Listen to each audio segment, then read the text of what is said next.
സമുദ്രത്തിൽ ഇന്ത്യയുടെ ആധിപത്യം ഉറപ്പിക്കാൻ ഒരു പുതിയ ഭീമൻ വരുന്നു. ഇന്ത്യൻ നാവികസേനയുടെ മൂന്നാമത്തെ എയർക്രാഫ്റ്റ് കാരിയറായ INS വിശാൽ.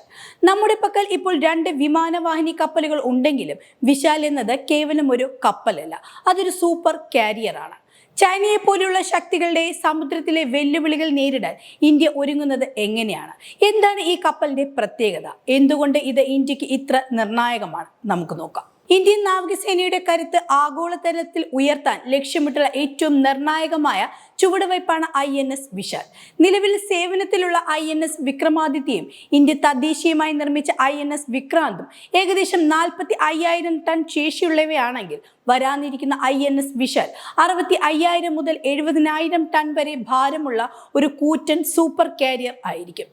ഭാരമേറിയ യുദ്ധവിമാനങ്ങളെയും ഡ്രോണുകളെയും അനായാസം വിക്ഷേപിക്കാൻ സഹായിക്കുന്ന കാറ്റോബാർ സാങ്കേതിക വിദ്യയും ഇലക്ട്രോ മാഗ്നറ്റിക് വിക്ഷേപണ സംവിധാനവും ഈ കപ്പലിന്റെ പ്രത്യേകതയാണ്.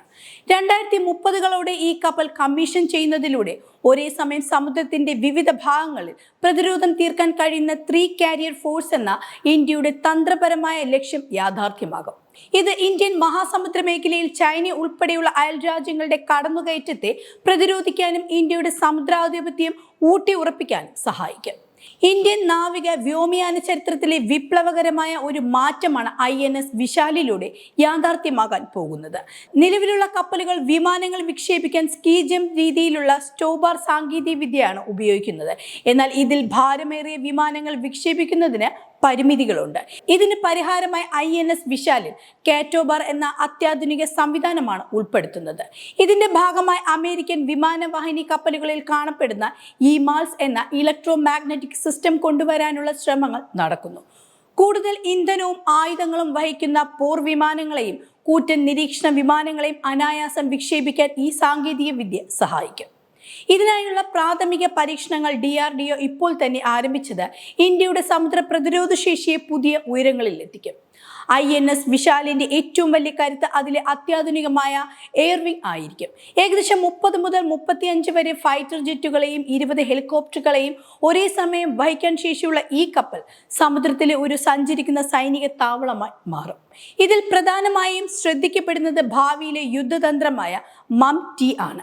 അതായത് പൈലറ്റുള്ള വിമാനങ്ങളും പൈലറ്റ് ഇല്ലാത്ത ഡ്രോണുകളും ഒരേ സമയം ഏകോപിതമായ യുദ്ധത്തിൽ ഏർപ്പെടുന്ന രീതിയാണിത്.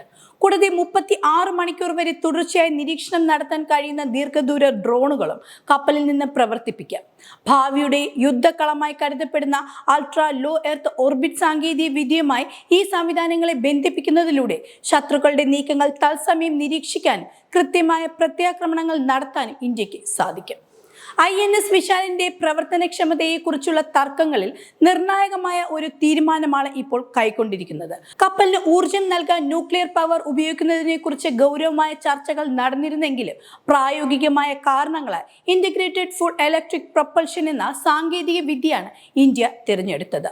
ഒരു വിമാനവാഹിനി കപ്പലിന് ആവശ്യമായ 500 മുതൽ 550 മെഗാവാട്ട് ശേഷിയുള്ള മറൈൻ ന്യൂക്ലിയർ റിയാക്ടർ വികസിപ്പിച്ചെടുക്കാൻ ഏകദേശം 15 മുതൽ 20 വർഷം വരെ സമയം ആവശ്യമാണെന്ന് ഭാഭ അറ്റോമിക് റിസർച്ച് സെന്റർ വിലയിരുത്തുന്നു.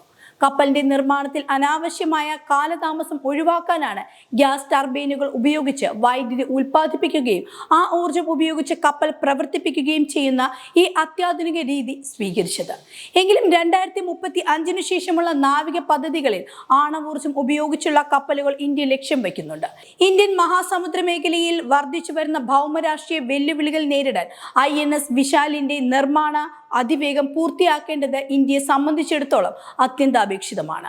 അയൽരാജ്യമായ ചൈന അവരുടെ നാവികസേനയെ അതിവേഗം ആധുനികവൽക്കരിക്കുകയും കൂടുതൽ വിമാനവാഹിനി കപ്പലുകൾ വിന്യസിക്കുകയും ചെയ്യുന്ന സാഹചര്യത്തിൽ സമുദ്രത്തിലെ മേധാവിത്വം നിലനിർത്താൻ ഇന്ത്യക്ക് കരുത്തുറ്റ ഒരു സൂപ്പർ കാരിയർ അത്യാവശ്യമാണ്. ഭീമമായ നിർമ്മാണ ചെലവും വിദേശ രാജ്യങ്ങളിൽ നിന്നുള്ള അത്യാധുനിക സാങ്കേതിക വിദ്യ ലഭ്യമാക്കുന്നതിലെ കടമ്പകളും വലിയ വെല്ലുവിളിയാണെങ്കിലും 2026ഓടെ കപ്പലിന്റെ ഡിസൈൻ ജോലികൾക്ക് ലഭിച്ച പുതിയ വേഗത ഇന്ത്യയുടെ ദൃഢനിശ്ചയത്തെയാണ് കാണിക്കുന്നത്.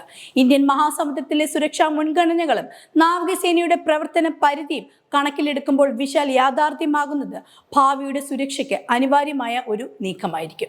ചുരുക്കത്തിൽ INS വിശാൽ ഇന്ത്യയെ മഹാസമുദ്രത്തിലെ ലോകശക്തികളിൽ ഒന്നാക്കി മാറ്റും. ഇത് കേവലം ഒരു കപ്പലല്ല, മറിച്ച് ഇന്ത്യൻ സാങ്കേതിക വിദ്യയുടെയും പ്രതിരോധ കരുത്തിന്റെയും അടയാളമാണ്. 2030കളിൽ ഈ ഭീമൻ കപ്പൽ സമുദ്രത്തിൽ ഇറങ്ങുന്നത് കാണാൻ നമുക്ക് കാത്തിരിക്കാം.